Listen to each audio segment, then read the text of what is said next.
Hey there, friends. Welcome to another thrilling episode of Flying Chariots, The Rise.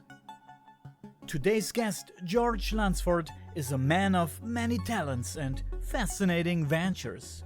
From working as a maintenance worker to making explosives for the government, George's journey took a fascinating turn when he ventured into the world of acting. For years, he was featured in indie films, commercials, book trailers, promotional videos, and even starred in a Steep Canyon Rangers music video titled Long Shot. George's story, however, transcends the boundaries of cinema and takes a deep turn into mystery. As a cryptozoologist, researcher, and investigator for Bigfoot 9/11 and Go Dark Paranormal, George enters the mysterious world of cryptids and the paranormal. His life has changed forever in his youth when the ghost of his great-grandmother had visited him after her death, leaving an imprint on his perception of the supernatural.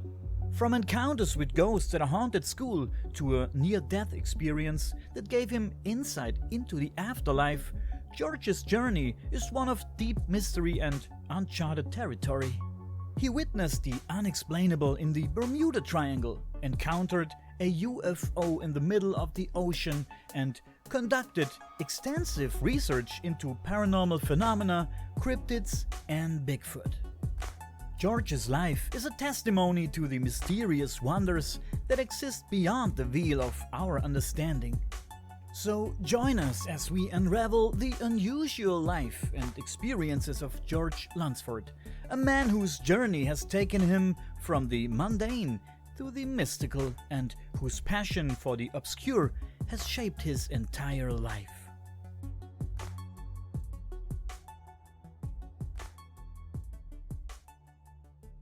Okay, George, then thank you for being our guest tonight. In the introduction, we have heard your story, so let's jump right in. I want to start with the supernatural that has played an important role in your life, starting with your great-grandmother's ghostly visitation. Okay. Tell us what happened that day. Well, there's not a lot to tell. I was in my later teens and I was in the bed asleep, of course, late at night, early in the morning. And it was probably around, just guessing, probably around 2 or 3 o'clock at night or in the morning, I guess you should say. And I woke up, something felt funny. So I woke up and I looked, and at the end of my bed, sitting on my bed, was my great grandmother. But she didn't look normal. She was almost translucent with a slight glow to her. Something unusual, and I thought I was dreaming, so I just went with it. You don't really think about that when you're that asleep. And she basically told me that she was going home and that she wanted to tell me bye and that she loved me. And I told her I loved her back, and she was gone. But you could smell her perfume still in the air. And I thought, well, this is a dream, ain't no big deal. And I guess I drifted off back to sleep. And then I woke up the next morning and we found out that she had passed away. But when I walked back in my room later after I was told that, I could still smell her perfume. Oh, that's interesting. The spirit visitation from your great-grandmother involved a sensory element. So, smelling her scent in the room, did you experience something like this more often later? I mean, you're dealt with this topic? I dealt with spirits popping up on me after I went through my near death experience. It's like I peeked behind the veil and they all wanted to come out and say hello. And I mean, after that, I could be driving down the road and I could feel something and look over and there'd be someone sitting beside me in my vehicle as I'm driving down the road, and they looked like they'd been in a car wreck or they were dead. And it never really scared me. It surprised me a little bit, but it never scared me. And they would tell me their story and then they'd disappear. So, do you see yourself as some kind of medium, maybe? No, I'm just a crazy old country boy who had some weird experiences happen to him. I had one. I had to cross a bridge. There's a graveyard and a church, and then you cross the bridge over to my road. So I had to cross it when I was coming home. And as I would come across it, I always hear somebody, as an old black man, he'll laugh at me. If I looked down at him, he'd flip me off. And he just laughed like everything. And he kept doing that over and over again for a while. And I finally stopped the car one day and walked down to the grave. And, I went there and I introduced myself to the grave. And then after that, he didn't flip me off anymore. He just laughed at me. What But did it he was want? just, it was just like I had a little bit of peek behind the veil, Yeah. and they could still talk to me and answer me and everything else. But I never really, I know it was never like a medium. I mean, if it happened or if I seen it, it was no big deal. It was never scary. So you're into a lot, George. I I read that in your bio. You're into a lot. So can you tell us how all these experiences influenced you, and tell us how you subsequently moved into the field of cryptozoology and paranormal research? I'm kind of an odd duck. I'll be honest with you. If I decide I want to do something, I just do it. And I wanted to be an actor. I jumped into acting. I acted for 15 years and all kinds of different things. I got tired of doing that. Got tired of all the political crap. I said I'm going to be a writer. So I started writing some scripts, and then I started writing books, and it's just happened that way. In my books, because of the stuff that's always happened to me, I've always had this weird thing about me. I always liked horror. I've always liked science fiction and all this other stuff. And then with the ghost thing and all that, I just felt like it was natural to go into being a cryptozoologist and a paranormal investigator and a ufologist. So you told me you like science fiction, you like horror. Me too. I'm into science fiction also. I don't have time to read, but whenever I can, I try to read some Perry Roden. I love Perry Roden so much, man. And I like all these older science fiction stuff. I have cassettes here, like the old cassettes that you used to put in your Walkman. Oh yeah, And there's these old 70s and 60s and 80s science fiction spaceship so and so is in oh yeah. danger, stuff like that. What what draws you in when it comes to science fiction? How why do you like science fiction so much?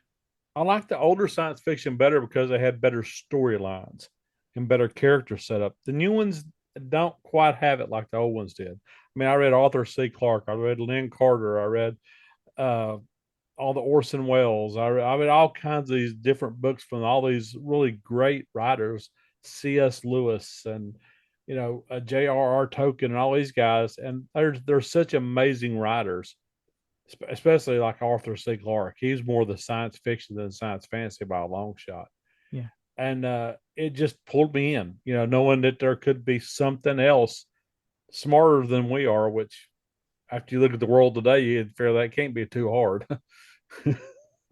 Yeah, I'm with you. Gotcha. I like the old science fiction stuff. Like I said, Perry Roden, for example, because Yep. there was always these cool drawings when they showed a ship in the book and they put in every detail of the ship, Oh like yeah. hundreds of details.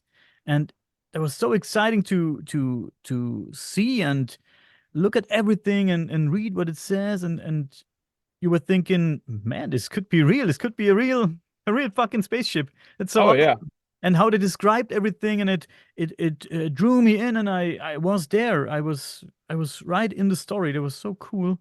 Um, but now the world turns faster, and Yep. everything has to be faster and faster to consume. Yep. Produce stuff that is fast to consume because everybody's busy, right? And Oh yeah. yeah, it Well, changed. the thing too about the older science fiction, I mean, when I was reading the old Conan series, I'm Wait, looking at the covers, and the covers are being done by Frazetta, one of the most incredible artists in the world. And he did, the John Carter series or John Carter of Mars series, or I should say Princess of Mars series. Yeah, he did those covers, and they're so demanding. They pull your eye and they make you look at the covers because he did like Death Dealer covers for Molly Hatchet and all these other ones, and they were just incredible artwork. And you don't get that kind of artwork anymore. Oh, that is true. I was born 1980, and I played with the C64, with the computer, with the C64, and with the Amiga and all these old computers. And I had this game. It was called, I think it was called Barbarian, and it was this Conan-like dude who chopped off the heads of his opponents. And I remember this crazy artwork on this hard box. And after a few years, I heard a podcast, and in the podcast they said they went into a fitness studio, and they grabbed the first big guy they found and said, "Do you want to be on the cover of this game?"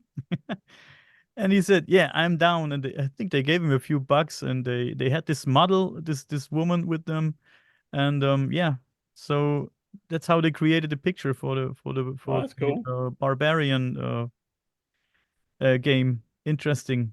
Yeah, but you also in your bio, I could read that you also had experience in a haunted high school. Man, tell me more about that. My high school, it was fairly new when I went there. And what had happened, it used to be where the high school setting used to be a pauper's graveyard for poor people and indigent people and stuff like that. And it'd been there for almost 100 years. Well, when the school bought the property, they supposedly moved the graveyard, supposedly. And when they went to put the band area in, they scooped up with the front end loader and they lifted up. There was body parts hanging from the front end loader. Ooh, So they had to go back in and they said, remove the bodies, what was left, because the other people didn't get them all. And they moved them to the new graveyard. Well, when I was going to school there was always weird things happening, like shadows crossing in your peripheral vision, or doors opening and closing for no reason, or noise of somebody walking down the hallway and there'd be nobody out there. And it was always something like that all the time. crazy. Um, any more memorable experiences or encounters occurred during the time? Well, I worked at a place. I made explosives for a little while for the government. And when you make explosives, they make them all in different buildings. So the whole plant is actually different buildings in different areas. And the place that was there, they dealt more with chemicals like liquids and stuff like that than we did. And one time when that old plant had it, there was two guys working late one night up in the phosphorus area.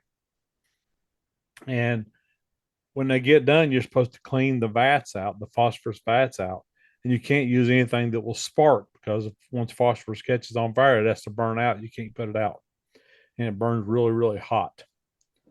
Well, the two guys were working. I guess it was late and they were tired. And one guy was down in the pit, and one guy was getting ready to get in the pit. And he grabbed the wrong tool, and when he scraped it across to get the phosphorus up, it ignited the phosphorus and blew the one guy out of the building outside, covered in phosphorus. It was on fire. The other guy burned to death inside the pit. They said you could hear his screams as he died. And the other guy was on fire. He got up just, I guess, for adrenaline, and he was screaming and in major pain as the parts melted off his body. He started walking down the road. Well, when I came over there to the plant, it started, as a whole new plant. It was a different area. You could walk up there and see the footprints burned into the pavement.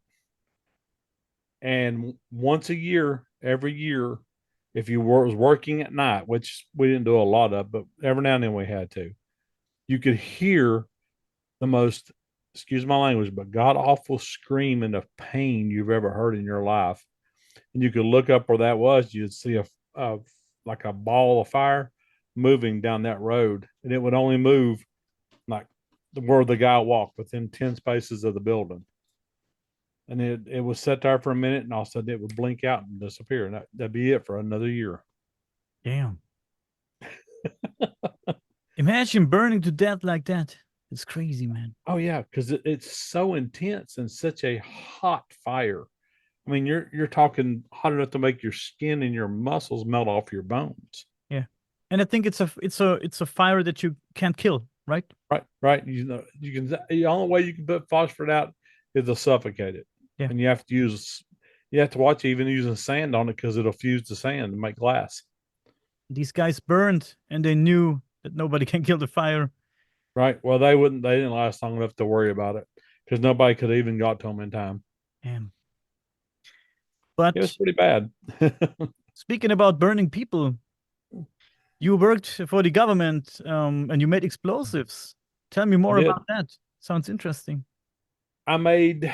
Well, it wasn't just for the government. It was actually we did government contracts. We also did civilian contracts. I made things like if you know how they drill for oil and say the bit breaks off. What they do, they got what they call a perforator, and what they do, they run this explosive down there. It's a penetration charge. They run this explosive down to the top of that bit, and they set it off, and it blows that bit up. Then they run the new bit down and pull everything out, and then start drilling again. I made oil filled those explosives. I made shape charges. I made cutting charges. I did penetration charges. I made destruct systems for the Triton and Titan missile systems.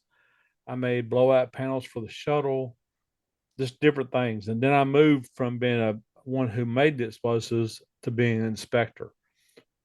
So I actually got to go in and test all of them out and inspect them and check the cuts of the charges, check the depths of the penetration charges. I was so picky on some of our contracts that you had to be within a millionth of an inch on these things. Interesting. It was fun. Yeah. Sounds I was interesting. the only non-college educated inspector, and I had the best record of all of them. And you're still into that or not No, anymore? no, that only lasted a certain period of time. It was bought out by a place called Connecticut Arms, and they closed everything down and moved everything. Mhm. Now I'm a maintenance facility maintenance tech. I'm sorry. Yeah. I basically go into the places I work and I take care of any kind of issues in the building itself. I do the plumbing, I do electrical, I do HVAC, I do painting, I do carpentry, all of it. Mhm. Interesting. And you're also an author and an experiencer and researcher. And you do have your own podcast, if I heard that right. I do, yes, sir. Tell me more about it. Tell me everything about your podcast. Well, my podcast, I used to do my own podcast, a single person podcast, but I've got in with these other fellows named Robert Effler. He's my partner on the podcast, and we have our producer, which is he might as well be our partner too. He's right there equal with us. His name's Eric, and we do a podcast called NCIS, North Carolina Investigates Sasquatch. And right now, the only place you can find it is on Facebook, but we're going to be expanding out later on to YouTube and everything else when we get all the bugs worked out. But it's a fun little podcast. We talk a lot about Bigfoot, and we brought another guy in here recently. His name's Harley, and he's actually been out doing some field investigations for us. And he's found an area that is a very, very much a hot spot. He's had experiences out there, rocks thrown at him. He's had Bigfoot peeking from behind trees and watching him. Uh, he has recorded up to 15 different ones there, Interesting. and we just talk about a little bit of everything, and it's just like friends talking online. And we laugh, we cut up, we have a good time, and we invite. I invite you. I invite everybody to come and listen to us. We ain't serious, but what we tell you is the truth. Yeah. I don't know what I if I would be a good guest, but I could tell you some stories. I guess I also had a UFO sighting when I was just 16 years old, and I'm 43 now, and it was pretty intense and interesting. I told it a million times already, but Love to hear it. yeah, yeah, I can give you a short version of it since it's Okay. your platform today. It's not about me, but Oh when no, we're friends. That's okay.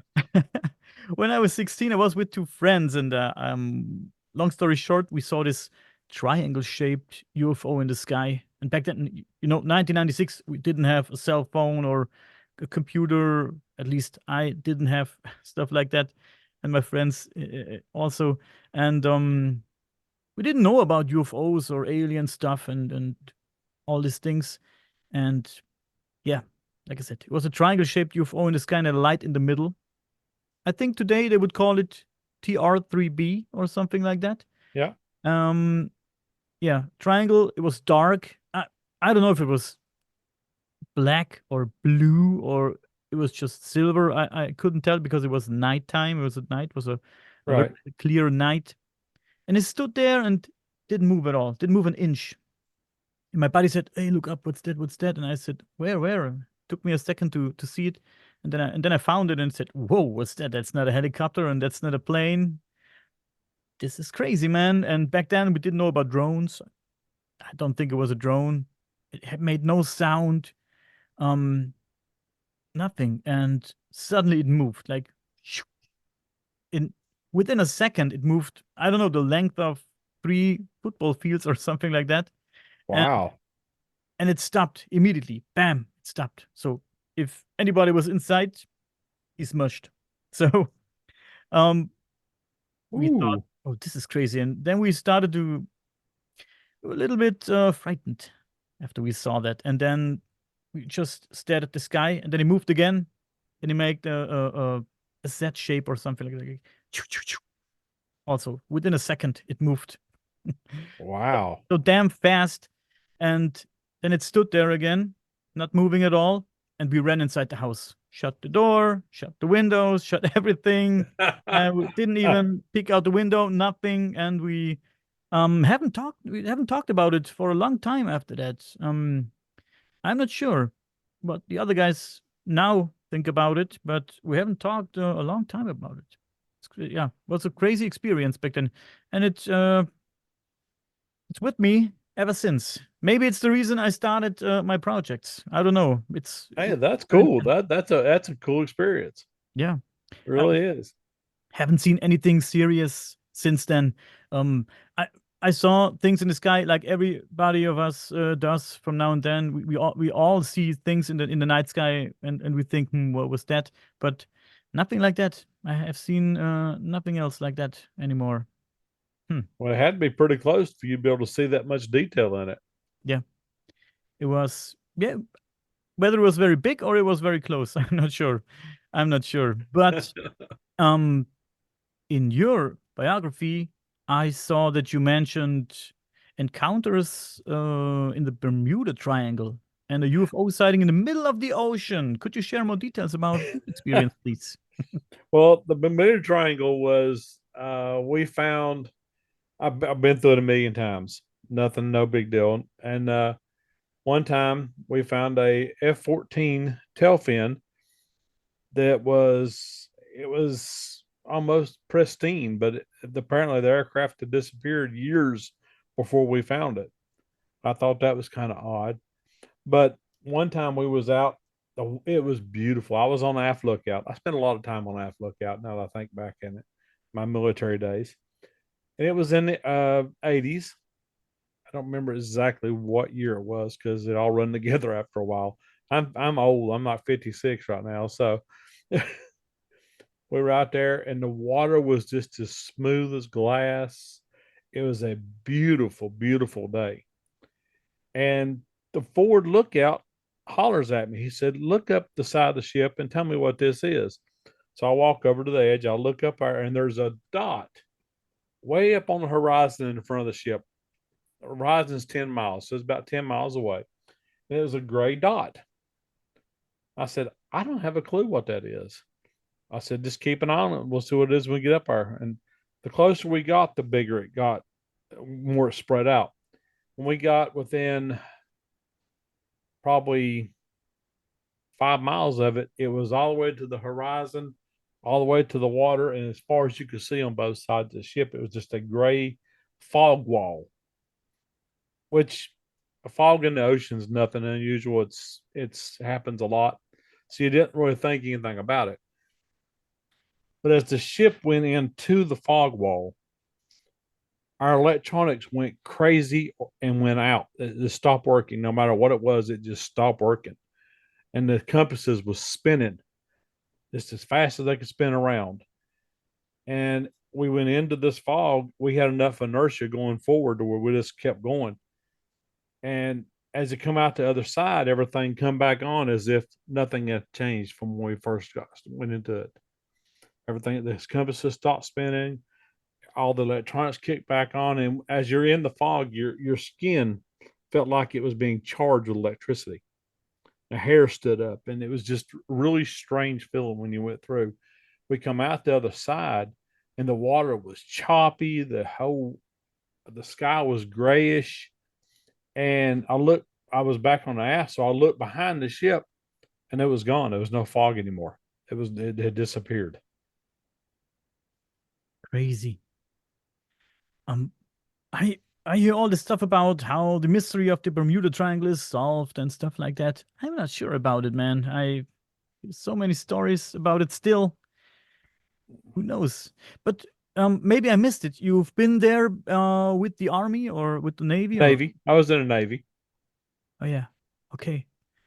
That's interesting. So you weren't the only one experiencing. Oh no, everybody on the ship experienced what happened.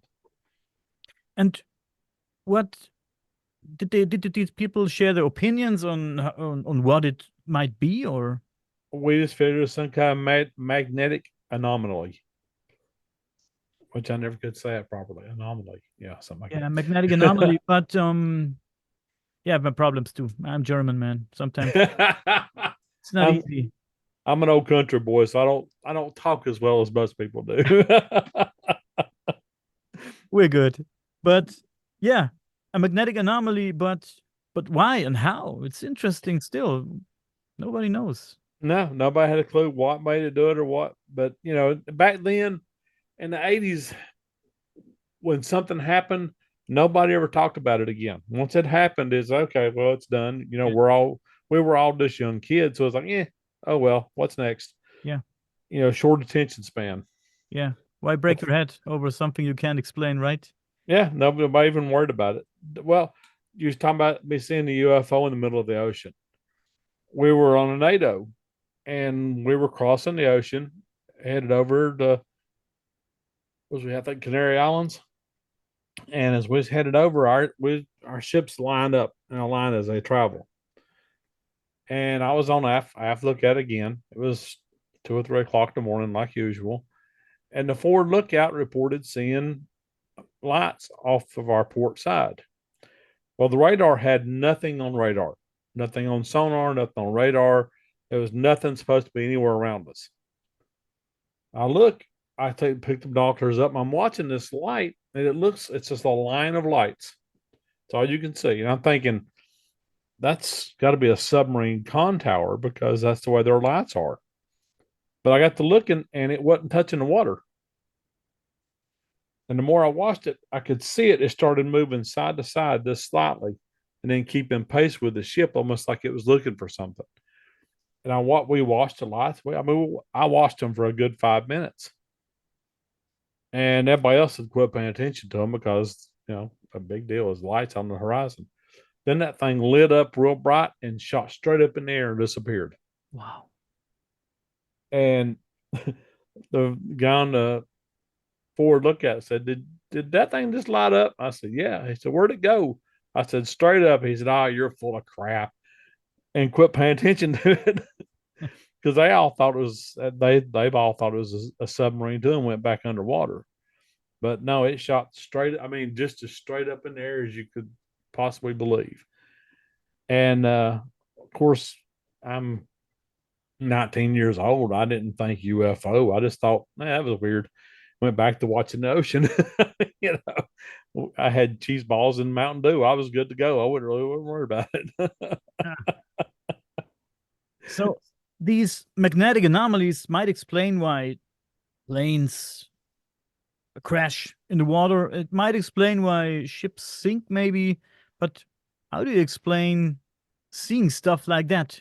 Or there are many reports of other people who were on ships or on planes who have seen other strange things. They've seen very old ships or, yeah, Yeah. also UFO stuff like that, like crazy apparitions. So How does magnetic anomalies explain that, right? I mean, Yeah, it yeah, really don't. it really doesn't. Yeah. Um, do you have all these encounters and experiences? Did you put it in some of your books? Uh, Not really. I talked about it a little bit, maybe, but most of my stuff in my books, my first book was called Legends, Myths. Well, not my first one, but my first big book from this new publisher. It's called Legends, Myths, Monsters, and Ghosts, the USA edition. And what I did is I just took stories that would be handed down from older people to younger people, and I passed them on. Like here, we've got a story. It's called Helen's Bridge, and on Helen's Bridge, what supposedly happened, and there is written documentation that kind of concurs with a lot of it. But there was a big house up here where the rich people lived, and they had given a lady named Helen and her daughter a smaller house down across this little bridge for her to live in because her husband had died in a war. This was in the 1800s, late 1800s. And so she was living there and she'd do housework for the big house and then go back to her home.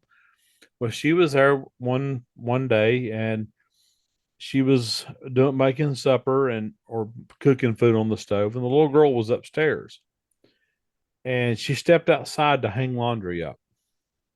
While she's hanging the laundry, she don't realize it, but some of the stuff on the stove spilled over onto the stove and caught on fire.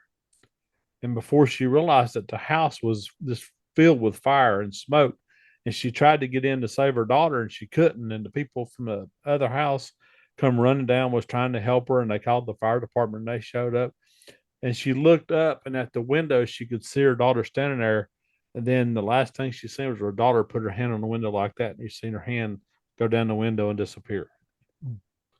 Well, they pulled her daughter out; she had died, and Helen was just overcome with grief. She was just tore all to pieces with it. She could not be consoled, and they worked and worked and worked trying to calm her down and everything. So they took her up to the main house, and everybody was there at night trying to get her calmed down. She fell asleep supposedly. Well, everybody went to bed, and she got up after everybody went to bed, and she walked down to the bridge, and she tripped on something as she walked, and she realized it was a rope there.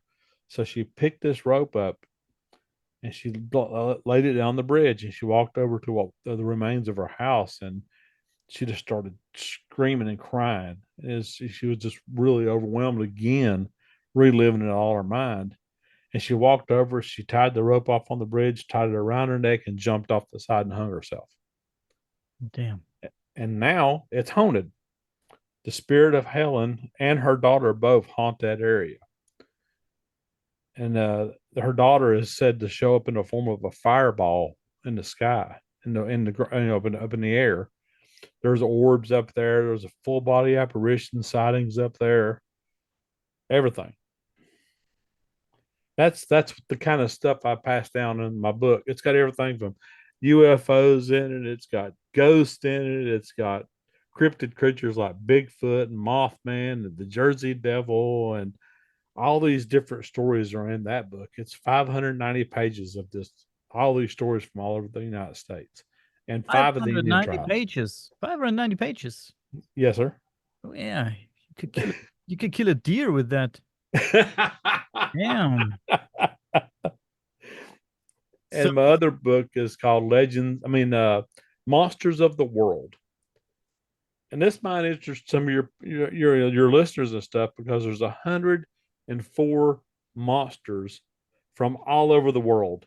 oh, And there's 26 people sent me encounters with some monsters.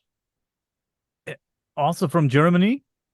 There's some from Germany, there's England, there's you name it. There's stories in there from all over the place. And I'm curious, what about Germany? Can you give me Well, Germany's pretty famous for having werewolves. werewolves? Yeah. Interesting. Yeah. We I do. mean the German people when they come here, they come here back in the early 1900s.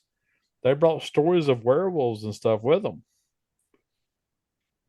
And we have the werewolf, you have the dogman over there. Yep. Think it's the same? Uh, no, because of the background. The background for each creature is different, and the dog man actually goes all the way back to the early years of Earth. There was actually stories from early explorers who found an entire tribes of dogmen in India. What? Yeah, they found these tribes of these dogmen, and they communicated with barks and yeps, and they hunted and killed animals and ate them, and it was just like human dogs. When you say a tribe of dogmen, uh, can I picture these guys like I pictured a werewolf, or was it like hairy men? Well, they had the resemblance of a dog with human hands, but it's like a werewolf, yeah. But the only difference is a werewolf. The stories of the werewolf are they're able to they're cursed humans, and a Yes. werewolf changes from a human to a werewolf, from a werewolf to a human. Well, dogmen don't. Dogmen's an actually species. They stay the same all the time.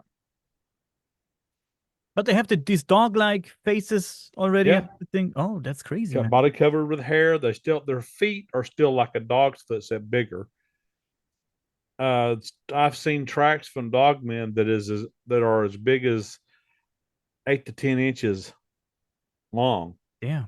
and it's shaped exactly perfect like a dog's foot. I have a colleague at work that could be one of these guys. I'm not sure, man. The description fits.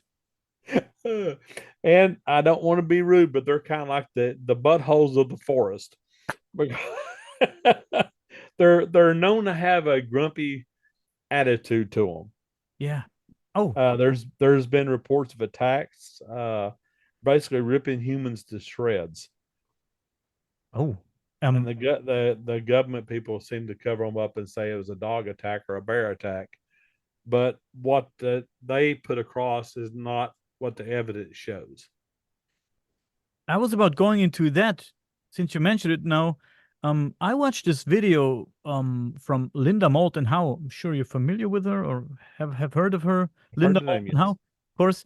And she in a recent video, I don't remember. Maybe I find it and I will put a link in the description. And I will also link your books and everything in the description, as I told you. She told the story of a guy who drove down the road like chilly milly in his car, and the passenger side window was down, and suddenly he in the mirror he saw this creature running behind his car. It turned out to be one of these dog men, and he ran he ran besides the car as fast as the car was going. He was following the car. He was looking while he was running. He was looking into the window, and he grabbed into the window. And then this guy shot at this creature, and he said it fell down to the ground, and he drove off. But a few miles ahead, he stopped and said, "Maybe I should." He was curious. Maybe I should take a look. And he turned around, and when he came back, he said, the beast was gone, but there was, let's say, strange cars and strange people there. And he said, um, I have to. I don't recall the story in detail. Maybe I'm wrong now, but things were said like could be a creature made by the government, maybe an experiment, something like that. I don't know, but crazy. Well, Stalin tried doing it in World War II. He tried mixing ape or gorilla DNA with human DNA. Oh, that's true. Yeah, I Did remember not turn that. out well. Did not turn out well. No, no, no, no. Um, no. And Yeah. Hitler did experiment. He did experiments too. A lot of the big leaders before World War II, because manpower was so short, tried to create super soldiers.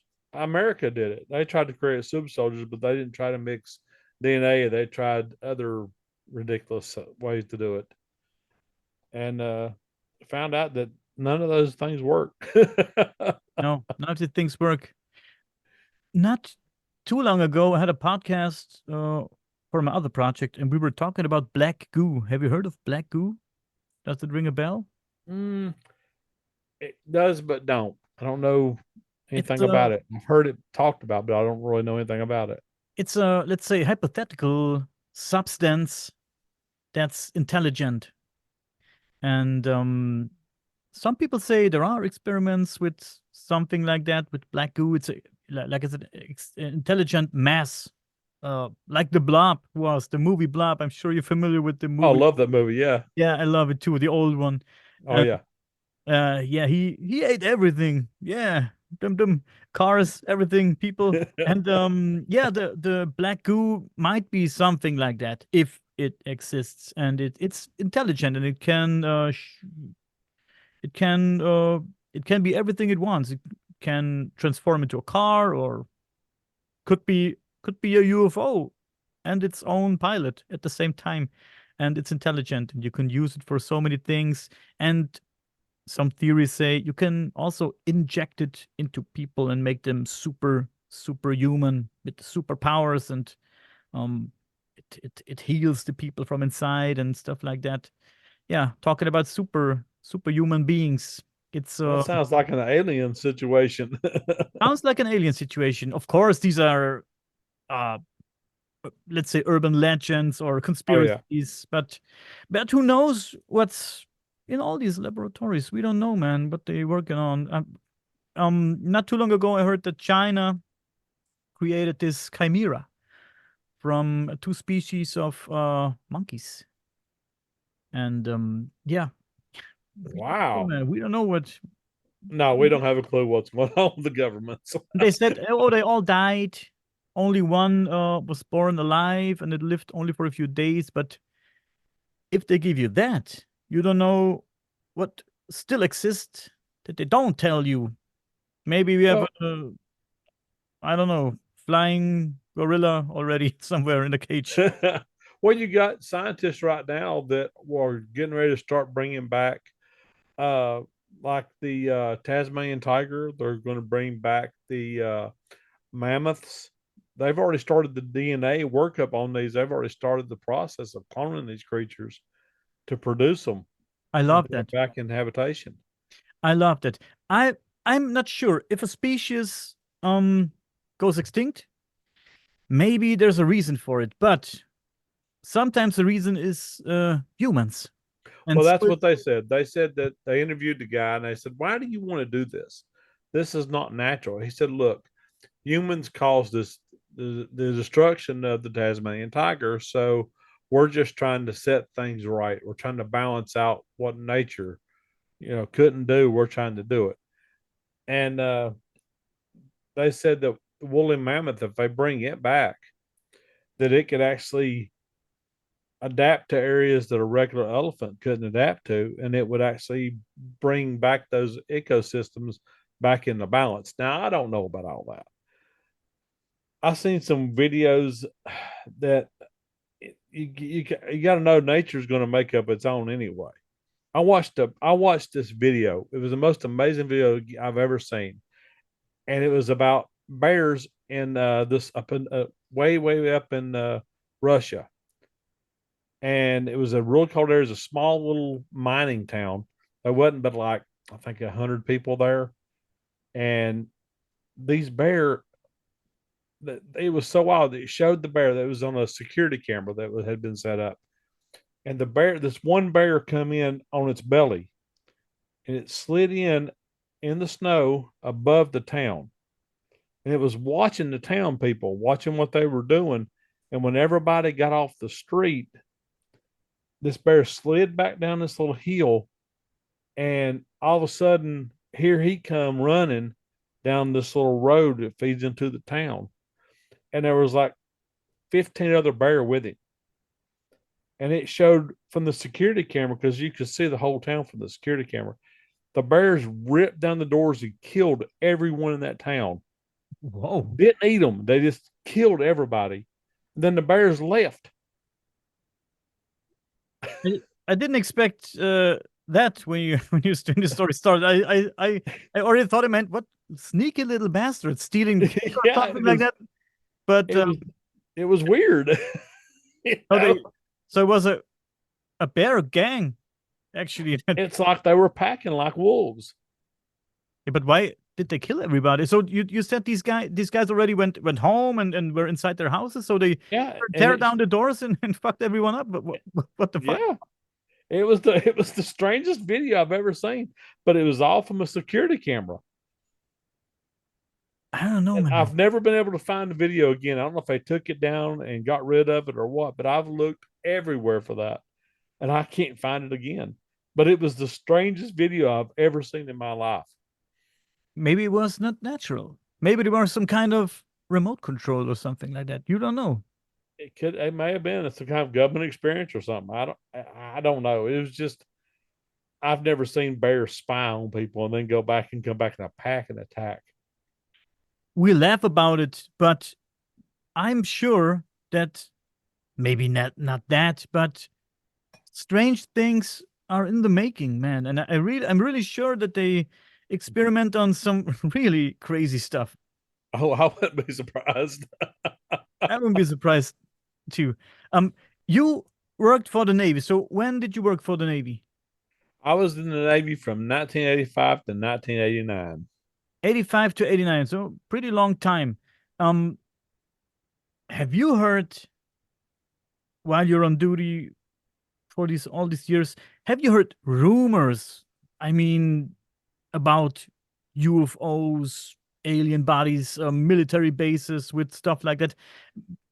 I mean, have you heard something that did people talk about that or No, back then nobody really give it a second thought. Nobody would talk about it, and and if you talked about anything like UFOs or anything back then, people made fun of you, and they all thought you should be wearing a tinfoil hat and living in a padded room. well, surprise, they still do. Yeah, well, not quite as bad anymore since it's become more mainstream now. Yeah. But yeah, back then it was nobody talked about it, nobody mentioned it. It's like ghosts and cryptic creatures. You didn't talk about none of that stuff back then. You hadn't been able to talk about any of that stuff till about around the 2000s, early 2000s. Then it was like, oh, okay, yeah, UFO, yeah, no big deal, or ghost or monsters. It wasn't really thought of it bad because mainstream TV started putting on more shows about it, more movies about it, and everything else, and it's a lot more accepted now than it's ever been in history, Yeah. at least as far as I know.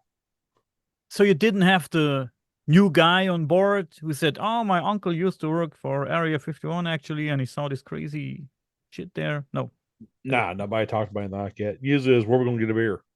yeah. Yeah. We were in the Navy, young. We liked alcohol.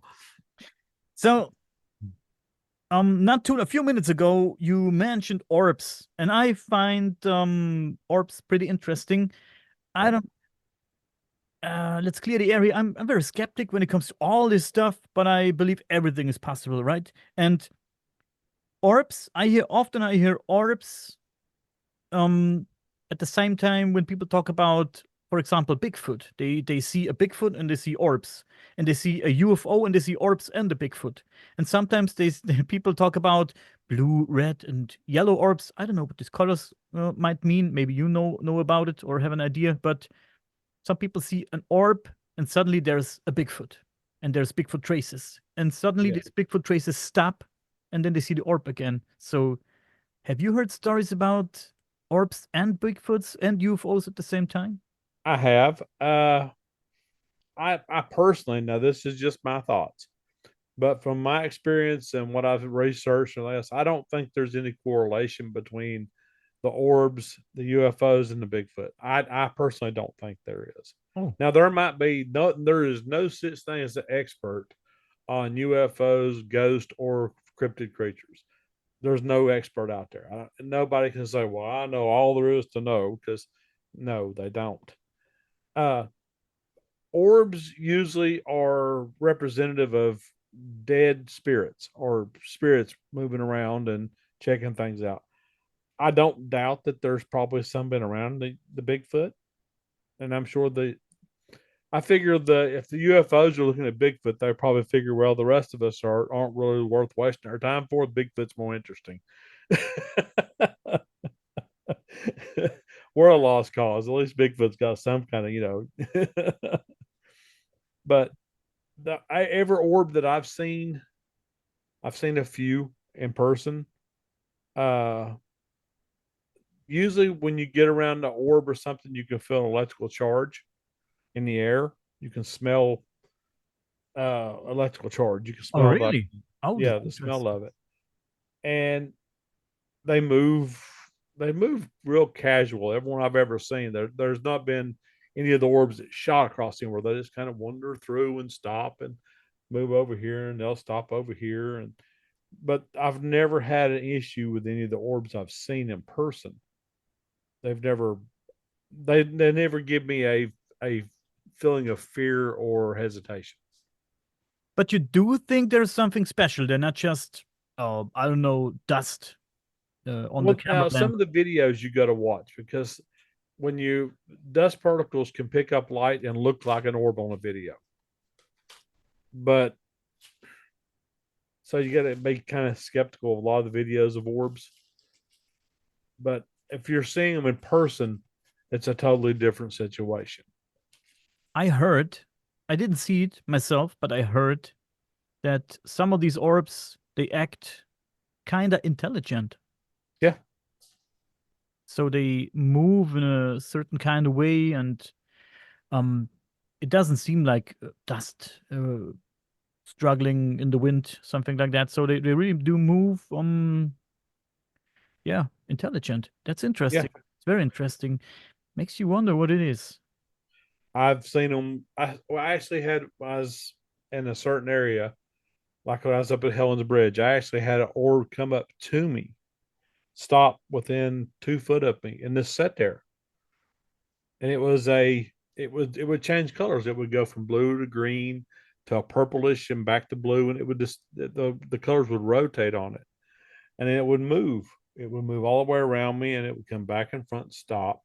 It would go up, and it would stop, and it would come to the side, and then the orbs would disappear, and we got the full body apparition of Helen standing in front of us.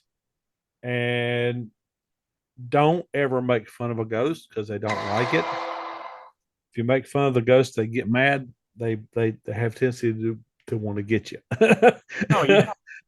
We started aggravating her, and she got kind of ill at us, and it was an interesting situation.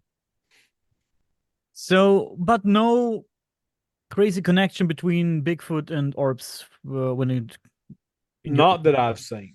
Now, I'm not saying there isn't. I don't, I, nothing that I've seen can show me that, yes, there's Bigfoot, there's an orb there, or yes, there's a UFO. Now, it probably does happen, but I've never personally seen it.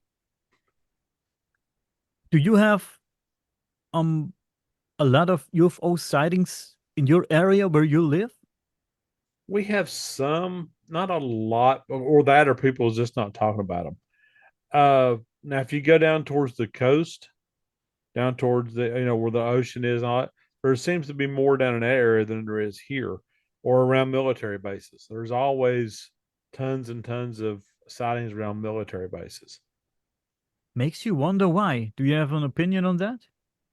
I think they're curious about what we know as far as military goes. I mean, if they can go out, I've read, I couldn't tell you how many reports of them shutting down nuclear sites Yeah, I heard that just to too. show that, look, I can do this and there's nothing you can do about it. Yeah. And I mean, they're just checking us out just like we would be checking them out if we want to find out what their capabilities are. But And really, we're pretty primitive to what they would even consider. I mean, they could take our missiles out. They could take anything we have out without a whole lot of effort. imagine them being a million years ahead. Oh yeah, yeah. I mean, you look at the age of Earth compared to some of these other galaxies out there. Yeah. You have super Earths that are 2 to 3 times older than we are out there, and they know for a fact that there's at least that they've mapped already. There's at least, well, I think it was 20 or 30 super Earths. Mm, It's an Earth that is bigger than ours, that is in the right rotation around the sun, their sun, and everything else, and has water on them. And they're looking at, several million years older than we are. that's crazy. Imagine beings. from some, I don't know where, beings that are a million years ahead of us, and imagine them standing right beside you and having a talk. What they imagine what they are talking about. You Oh wouldn't yeah. you wouldn't even get it. You wouldn't even get it. They wouldn't even include you into their talk because you wouldn't get it anyways. What they're talking about. It'd be a waste of their time to tell you because you'd be like, huh? Yeah. Huh, what's wrong? Yeah. Um. Or even cross dimensional because there's tons and tons of people talking about all these portals opening and stuff. Then now you're looking into a whole different ball game there. You're looking at different dimensions. And if Einstein and some of the other geniuses are correct, it's unlimited. So there's more dimensions than we can even imagine. It's you know infinite. I I do love talking about portals here on Earth, and I know a guy here from Germany. He's a book publisher, and he's researching on portals and portal places. That's very interesting. And within the ancient alien theory, we also hear a lot about portal places or alleged portals that Oh are yeah, made from stone. But I do think all these. Some people say if you only knew how to which button to push and which stone to push or pull, and this portal will open. I do not think that these are the actual portals. I think those are just the places these people built, but the place is the portal, or I can believe that. at least these places, these spots, were the spots where these portals were opened, where they appeared and disappeared, and people just made these things out of stone and carved stuff into stone to honor it, or I don't know how to put it in words, but I don't think these rock formations and all these things they cut and into rock and carved into rock are not the actual portals. But the spot And is, markers. yeah, it's the marker. Yeah, you could Yeah, say the marker. But because people are say, ah, look at this. It seems like a portal place, and if I only knew how to activate it, no, you can't, man. It's just a statue of the portal. It's yeah. just You got to be able to hit that frequency to open up that portal. frequencies. Yeah, talking about frequencies. I know this researcher from Austria, and he found this crazy ancient resonance chambers in Austria. It's Oh, awesome, and you sit in if you sit inside of one of these chambers, and there are tubes carved in the rock, like strange tubes, and you sit in the main chamber, and you produce a sound like with your throat or with an instrument. It vibrates in resonance in this chamber. It's crazy, man. It really puts you in another oh, world. I'd love to see that. Yeah, it's That's crazy, awesome. and it's crazy shit here in Austria. I tell you that. And he's still researching and experimenting in this chamber with instruments, with his voice. And we find that too in some pyramids. We find that in graves, grave mounds in England. I read about that too. Maybe I put some links in the description. It was very interesting to learn about that, about how important frequencies seems to be. Oh yeah, yeah. Frequencies are. I mean, humans only see and hear in a very small part of the frequency waves. I mean, we only get like this much, and there's this much. I mean, we're restricted when it comes to that. Where animals can see and hear in different frequency other than what we do. They have better eyesight where they can go farther into a different area, like night shine, where they can see better at night than what they can during the day. And it's all out in nature. We just got to figure it out. And it's all out to our forest to figure out. That's the whole thing about it. Yeah. It's interesting how people think that maybe ancient people moved rocks and stones with frequencies. All I the can believe it. pyramids, maybe these crazy big blocks. And how did they? I learned in school. I have a book from school behind me in the book shelter, and it shows these crazy things they built from logs when they push these big big with ropes. They pull these big stones Oh yeah. the pyramids, and this is what I learned in school. And I said, okay, that looks seems legit. Seems legit. Back then, I was thinking, okay, that looks good. When I was a child, of course, I believed it. Of course, that's what I learned in Yeah. school, and the school would never lie to me. And now I know they didn't know better back then too. So and now I'm here, 43, and I'm thinking, what the fuck? They never ever pulled these fucking big rocks with locks and ropes. No, no, No, I mean you're looking at tons and what there's a million tons or something like that. Some of the base rocks are for the pyramid. You can't get enough people to pull that. no.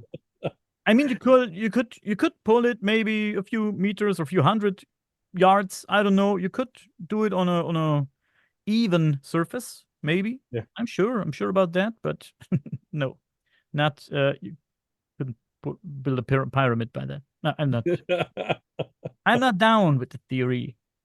Um, I'm with you on that. I'm with you definitely. let's come back for a few minutes to the Bigfoot topic. What do you think Bigfoots are? Do you think they are apes, bears, or do you think there's some beings from somewhere else?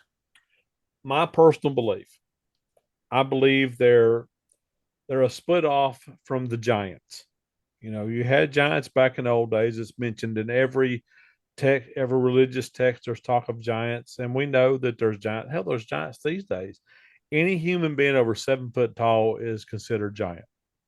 We have NBA players that are over 7 foot tall. So, you know, but I believe they're an ancient group of giants, and in my book, I talk about where when the Indians crossed over from Asia across the land bridge into America, they actually come into contact with what they described as wide-eyed giants that were cannibals. And what happened is they come over in mass and they took the land away from the giants and either killed them or run them off. And my belief is that these giants moved into these giant cave systems like the Mammoth Cave systems and all that. And that's where they lived until there was no longer room for them there and they had to spread out all over the place. And most of the creatures that are Bigfoot like the Yeti or the Yowie or I can't remember what the one in China is called. The Yeren. Yeren. They all come about at the end of another culture's demise. Oh, So I believe what they're actually ancient people in those areas that have developed into, instead of going modern human, they kind of reverted more to a more primitive state. But they're intelligent. That's why you don't find a lot of their bones or anything like that, and you're not going to because they're living deep into the woods, and either they're burying their dead, which would be a tradition back in those early years, or the soil is acidic as soil is, and the rain is just melting everything away. Bear bones do that. Wildcat bones do that. If you leave them out in the woods, they just the soil and everything eats them, along with the bugs and the pests and all that come in.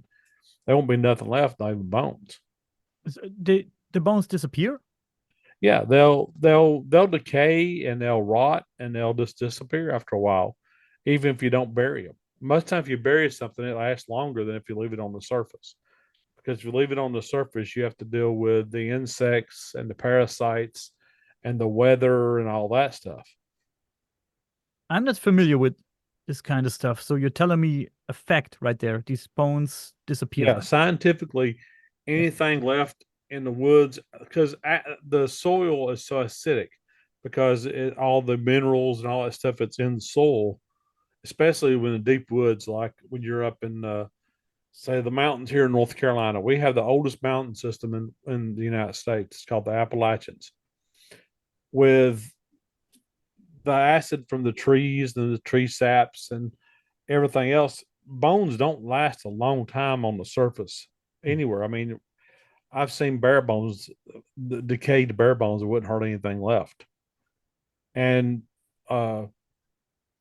it's just everybody's all worried about finding this stuff, and you're not going to find it unless you find something fairly recently dead.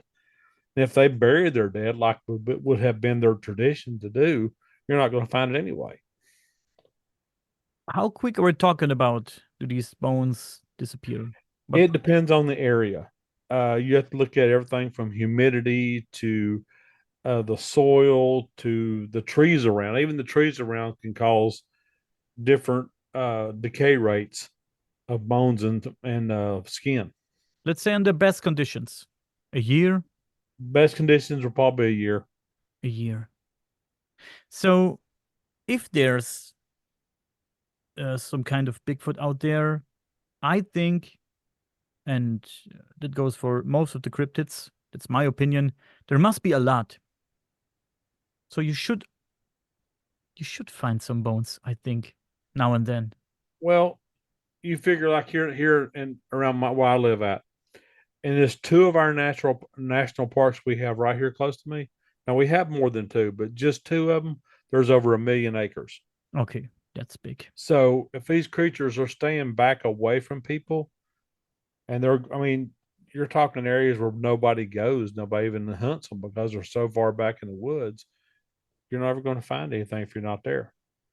And if they're as intelligent as many people think they probably, yeah, bury their death or bring them into a cave or a cave system, something like that. Maybe they live, I don't know, down under somewhere. I don't know. It's hard to wrap my mind around that kind of stuff. But when you say giants, you talk about humans, humanoid giants, Yeah, humans, very big humans that evolved backwards, so to speak, and backwards evolved into some kind of ape-like human being.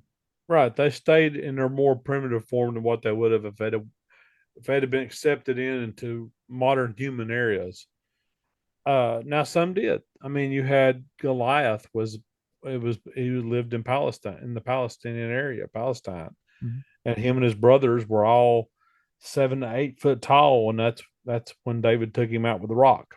I mean, it's there's throughout history it's full of giants and all kinds of history and all kinds of mythology, all kinds of legends being passed down.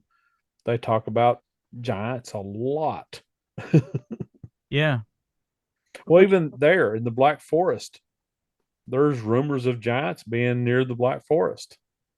that's true. And in Germany, right at the border of Germany and Austria, we have the Untersberg. It's a mountain famous for crazy stuff, time anomalies, dwarfs, and giants.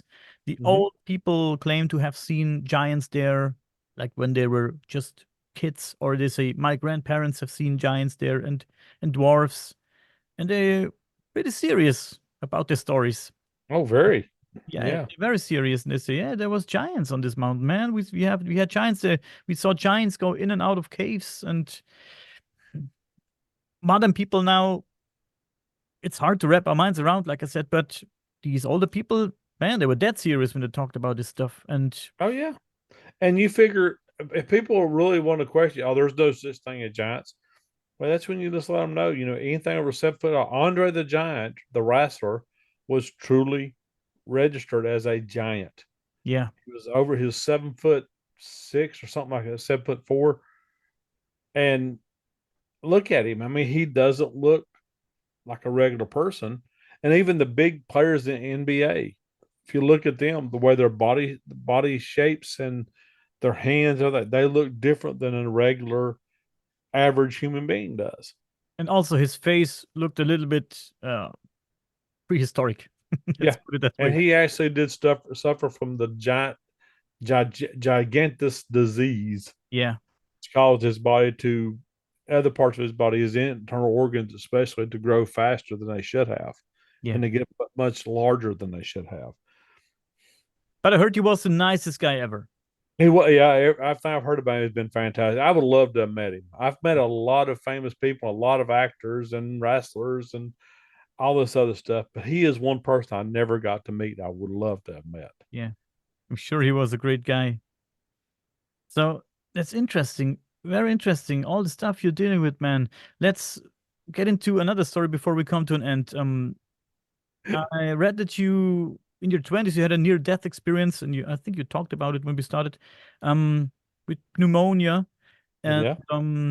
it's a powerful part of your life story. And Yes. how did your encounter with with the angel of death and the spirit in the hospital room that I read about influence your beliefs and, yeah, pursuits in the paranormal? And how did it shape the outlook on It life for you? basically made me understand that there's a lot more than what we believe there is. Just because you don't see it doesn't mean it doesn't exist. And my biggest argument for that with anybody that says, "Oh, there's no such thing as ghosts," there's no. I've never seen a ghost. I've never seen a cryptic creature. Look at you. Just simply got to look at them and go. Have you ever laid your eyes on $1 billion? Hmm. And they'll say no. I said, do you tell me that $1 billion don't exist because you haven't seen it? I mean, you know, people just live in a normal world. On the near death thing, uh, it was really an interesting situation. I was in the hospital because I didn't want to go to the doctor. I hate going to the doctors, and I got to a point to where I couldn't fight it anymore. I was lethargic. I was had over 104 fever for a day or so. I couldn't even pick my arms up at one point. And I was carried out, put in a car, took the emergency room. Emergency room went crazy. They throwed me in real quick, trying to cool me down, pumping fluids into me and everything else. And that night I was laying in the room. They finally got me down enough to where I was back in my room. And I was laying there, and all of a sudden I woke up, and I was standing there, and there's a woman beside my bed. And I just kind of looked at her and said, hello. And she said, it's okay. You just need to just relax. Everything's going to be good. And I sat up in the bed and I jumped down. I looked and the clock was stopped. The second hand wasn't moving or nothing. It was just sitting there. I looked back and my body was still in the bed. And she says, it's okay. Don't get excited. And it was the most relaxed, calm feeling I've ever had in my entire life. It's probably one of the best feelings I've ever had because there was no anxiety, there was no worry, no nothing. And all of a sudden, people started walking through the walls of my room, coming into my room. And I look in the corner, and there was a shadow there. It looked like an angel. You could see the outline of the wings, you could see the body, but the eyes were the most incredible thing I've ever seen. He had the bluest eyes I've ever seen. And there was nothing scary about it. It was just you look at his eyes, you were just everything's good, you know. And I was talking to all the people that had come in my room through the walls, and he raised his hand up. This little bitty pin of light formed, and he put his hand down and went pop, and the whole wall was a light, just a bright, bright light. And all these people started walking, going into the light, telling me bye, and talking to me as I left. And I thought, well, I guess it's my turn. So I started to the light, and a woman grabbed me. She said, no, darling, it's not your time. You lay back down. And I would listen to her. Whatever she told me, I would just do whatever she said. So I got up on there, I sat down, I laid down, and right before she went through, she stopped and she waved at me. So I sat up and I waved at her, and all of a sudden it was gone. The light was gone, the angel was gone. So I laid back down, and people come bursting into my room, and people were all excited. And I looked at them, I said, what's wrong? And they all stopped. Hmm. And the nurse looked at me. She said, are you all right? And I said, I'm fine. What can I do for you? And everybody left. And she's telling me that the alarms were going off because my heart stopped beating. Now, it took about 3 minutes for all this stuff to happen. Well, there was no time when I was in that state. You couldn't tell a minute from a day because everything was just, it was so surreal that you really couldn't even understand what was happening. And I looked at her and I said, and I told her the woman's name, and her face got just as white. and all the color just left her face. And I said, "Tell me about her." And she said, "She died in this room before you got here." Oh, And then I started naming all these other people and telling about all these other people that had come in there. And every one of those people had died in that hospital. yeah. You said there was no time, no sense of time. That's interesting. Could be just a few seconds. Yeah.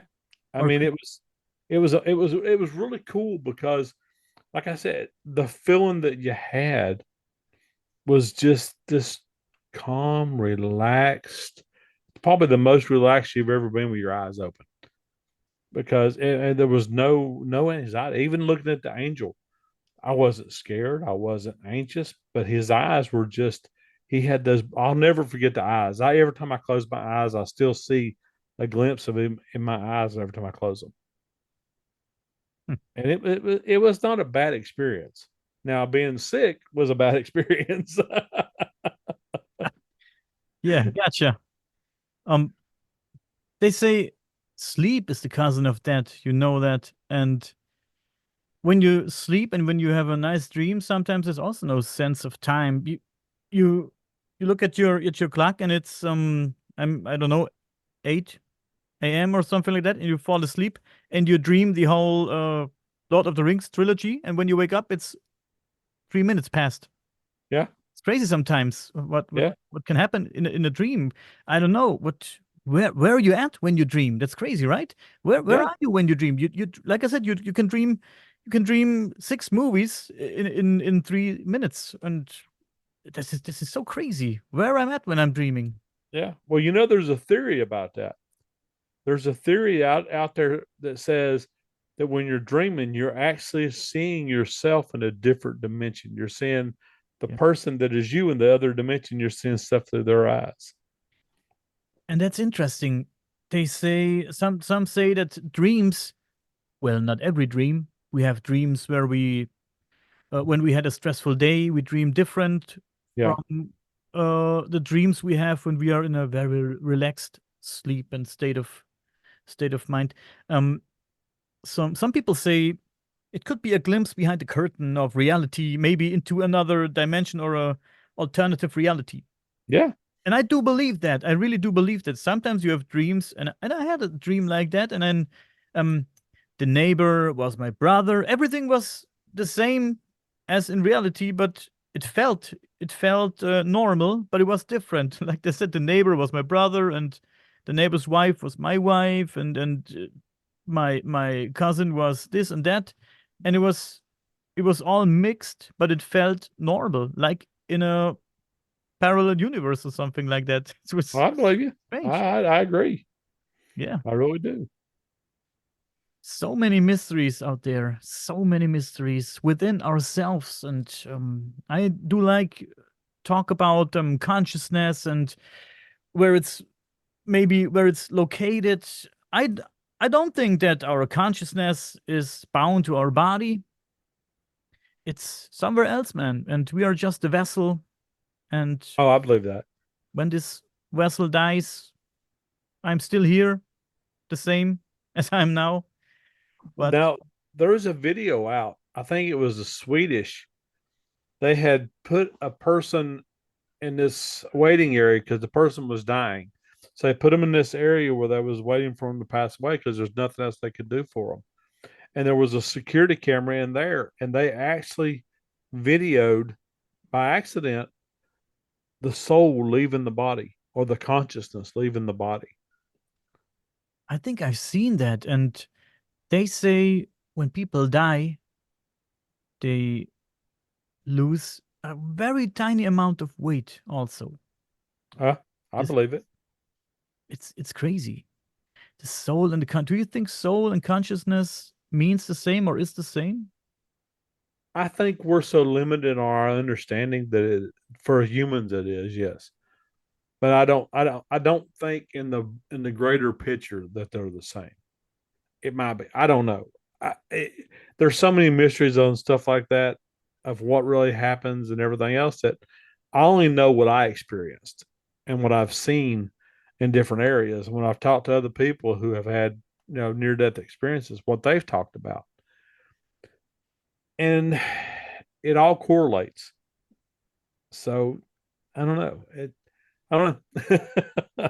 Have you had experiences with psychedelics I throughout have your life? not. I've never did any kind of drugs before. Yeah, I also have not one, but I have friends that had experiences with DMT, for example, LSD, stuff like that, and they tell me the craziest stories, man. And I always say I'm not sure. There's some things on Earth or wherever, maybe another dimension, and we can peek into a little bit, but I don't think that all these things are made for us to explore. I think there's some places on Earth or some things on Earth that are not made for us. We just found a way to explore them a little bit, but they're not made for us. I think I'm not sure. I think they might be for us later on when we get more intelligent and less, for lack of a better word, selfish. We're going to have to develop into a creature that is more in tune with what's around us than we are in tune with what can I get? What can I get for myself? What can I get for my family? And I know that sounds kind of hippyish, which is not me by any means, but I think there's a lot more to us because we were what the way we were created and everything, that we've only experienced this much in a huge, huge world, Yes. that we're eventually going to be like we're able to do more things now than our fathers were and our grandfathers were and our great grandfathers were and everything else. And then we're going to keep getting into that area to where we'll be much more advanced intelligently, and hopefully some of this craziness will go away. Oh yeah. Oh yeah. You're absolutely right. Actually, I do think that ancient people that lived very long ago knew a lot more about all this stuff than we do now. We also I think evolved you're right. backwards somehow. Oh, I agree. I think what hurt us, but also helped us, was the industrial age. I think before that, we were Absolutely. much more in tune with what was around us. That's why if you look at a lot of these ancient carvings and ancient writings, they talked about things that people nowadays go, "Oh, there's no such thing." There's depictions of on the walls of people riding dinosaurs, and we're thinking, no, that's impossible because dinosaurs were gone before that. We don't know that. We don't have a clue when they got there. We're guessing.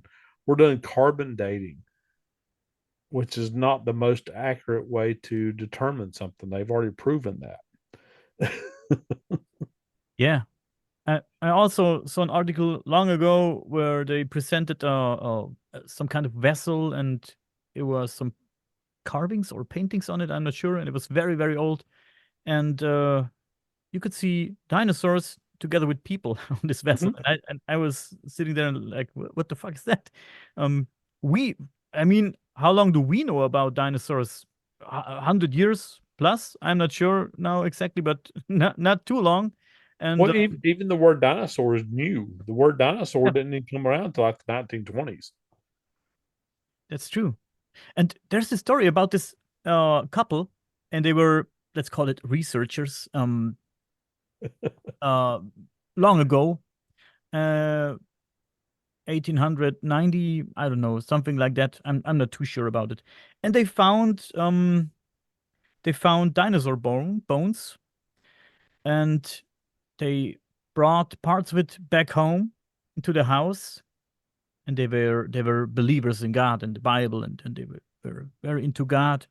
And then at home they were sitting there thinking about what they just have found, and they thought, no, we can't do that. And they brought this shit back and put it back in the hole where they found it, put dirt on it, and yeah, Oh wow. forgot about it. So they said, no, it doesn't correlate with our belief system.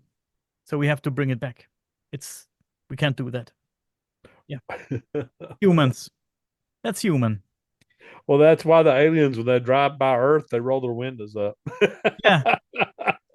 No, no, bye bye. I think they just come here now and then, have a look, and then I mean, if they're here, like Eric Van Daniken, I had the chance to talk to Eric Van Daniken. I think last year I had him for an interview, half an hour, Oh, and wow. yeah, he's into the ancient alien theory. And I talked to him, and I if he's right, and aliens are visiting us for maybe millions of years, or even longer, who knows? Yeah. I think everything is possible. Oh, yeah. But if so, they're also watching us for all this time, and they know us. They know us very well. And this is where some things are sounding strange to me. You said they're UFOs, and I know that for a fact many people say that UFOs are often seen at military bases or over military bases, and they do this and they do that. And I sometimes and I ask people, what do you think? Why? And people say, yeah, they want to observe and they want to see what we're doing and stuff like that. And I say, yeah, I get it. But if they're here for millions of years, they know everything about us. They know our technique. And they have technology to observe us from wherever they are. I think if they are over military bases or wherever, they're not here to observe us and to check out what we're doing. They're here to mock us and say, hey, look That at us. could be very true. Here You we could be are. right. And then, choo, yeah, Nanner, nanner, nanner. take a blurry picture of me, fucker. Yeah, something like that. So we don't have, there's nowadays with the AI and everything, I I trust no picture anymore. I don't trust the picture anymore. Oh, no, me either. Me either. No, no videos, nothing. But a few years back, we didn't have one good UFO picture. So there was a few maybe where you could say, maybe. And then we had these Billy Meyer pictures. I do not believe this Billy Meyer stuff. I believe it's an interesting story, and his spiritual message might be a good one, a positive one, but I do not believe in that UFO stuff. Um, yeah, but besides that, do we have a few good? Do you know about good pictures where you say, okay, these pictures are very good. I think these could be the real deal. I've seen some. I've seen some very, very good ones that where you look at it and you go, that could be nothing else. Mhm. And I mean, these are older pictures. These are back with 35 millimeter cameras before it was so easy to fake them like it is now. But the ones that I've seen, you only had a second or two to even get a picture anyway, except for the one that was in the ocean, and it was so far away you couldn't have got a picture to begin with. Yeah. Now, one we seen in coming back from Chicago at 30,000 feet, he was there 1 second and he was gone the next. And really, that thing shouldn't have been flying. It was a giant cigar, silver looking cigar. It had no propulsion. It had no wings. It had no tail fins. It had just a big metal, shiny tube that looked like a cigar. It was come down on an angle on both sides, and it was there, and then it went poof, and it was gone. And it makes you wonder why anybody would pick that shape I for mean, traveling or yeah, exploring. I can see why it'd be aerodynamic, but there's no propulsion. There's nowhere on that thing that it looked like propulsion, but it disappeared so fast and at such amazing speed. It couldn't have been anything else. Yeah. And at 30,000 feet, there's not a lot up there. I mean, Sometimes I wonder when I look at old UFO pictures and sometimes drawings when people give their stories, how these the shapes of these UFOs sometimes or always fit in the zeitgeist or the uh, how can you put it in words? The 70s UFOs, they look like 70s UFOs, and the 80s UFOs, they look like 80s UFOs. You know what I mean? The shape of the yeah, UFOs always fit the zeitgeist of the time of of this. a saucer plate. Yeah, yeah, it That's was a what they look like. saucer. And now we have, what do we have now? We have a lot of triangles right now, and we have balls of light. And back then it was like the saucers, like you said, or at one point it was boomerangs and Oh, yeah, yeah. The tubes. It's crazy how it's Have you seen the ones about the flying cubes? cubes. Cubes. I've seen the video the government presented at the UFO conference, and I think they also presented a cube-shaped one. Yeah. That looked to me like it couldn't fly. There's no aerodynamics to a cube. No, why would you pick? I mean, it has to be something that is not restricted by physics Sometimes I or wonder. physics much higher than what we could possibly understand. I wonder if they just want to give us something to think about. they they're sitting here like just like we are, and they say, what are we doing tomorrow? Mark these strange humans down there. Let's give them. Let's give them a triangle. Let's mess with their head. Yeah, give them a triangle and watch how they scratch their heads. Yeah, it's crazy. But man, George, um, let's wrap it up for today. It was a crazy cool talk. I had a lot of fun talking to you, and I hope I've we can enjoyed do it. this again, man. Anytime you want me, I'll be back. Awesome, wonderful. Is there anything else that you want people to know? Maybe a homepage? You already talked about your podcast, or something else. Do you want people to get in contact with you, or do you prefer being like Bigfoot? No, if people have questions or anything, they're welcome to go to my website. My website's author George Lunsford x10host.com. You can contact me on there. There's a place on there that shows you contact. It goes to one of my emails. You're welcome to send in requests or anything you want. My books are available on Amazon. My podcast is available on Facebook. So, and I'm on Facebook. Let's see, I'm on Facebook. I'm on Instagram, MeWe, Rumble, and X. So anybody wants to talk to me, I'm more than welcome to talk to you. I have no problem. I don't know a stranger. So Awesome. I will put all the links in the description, guys. Thank you. And thanks to everybody who made it this far. It was a long talk today, guys, I know, but I had a lot of fun and hope you did too. George, please stay with me for 2 more minutes, okay? you got it.